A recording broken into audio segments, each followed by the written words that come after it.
মাস হচ্ছে শাবান মাস। রজব মাস শেষ হয়েছে, রজব মাসের পরে শাবান মাস চালু হয়েছে। সুন্নি জনতার হিসাবে আজকে হচ্ছে শাবান মাসের 4 তারিখ। শাবান মাসের আজকে 4 তারিখ।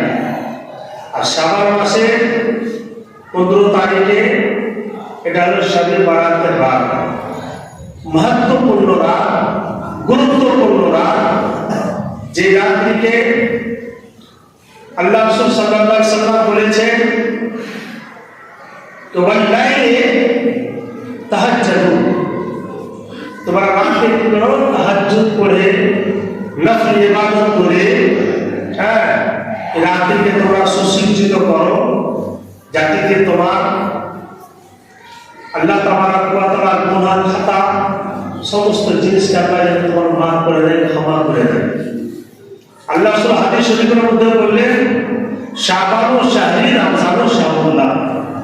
শাবান মাস হচ্ছে আমার মাস, আর রমজান মাস হচ্ছে আল্লাহর মাস। আল্লাহ রাসূল সাল্লাল্লাহু আলাইহি ওয়াসাল্লাম যখন শাবান মাস আসতো, ফার্স্ট শাবান থেকে আল্লাহ রাসূল রোজা রাখতেন। রোজা রেখে যেতেন হাত্তাকে বলছে রোজা রাখতে রাখতে রমজান শুরু হয়ে যেত। বলে সুবহানাল্লাহ। এত আল্লাহ রাসূল রোজা রাখতেন এই মাসে যে রোজা রাখতে রাখতে রাখতে রাখতে পবিত্র রমজান মাস আরম্ভ হয়ে যেত। বলে সুবহানাল্লাহ। আল্লাহ রাসূল সাল্লাল্লাহু আলাইহি ওয়াসাল্লাম পবিত্র মাসে এত রোজা রাখতেন। যেই মাসকে বলা হয়, যেই মাসে বলা যায় যে তোমার আমল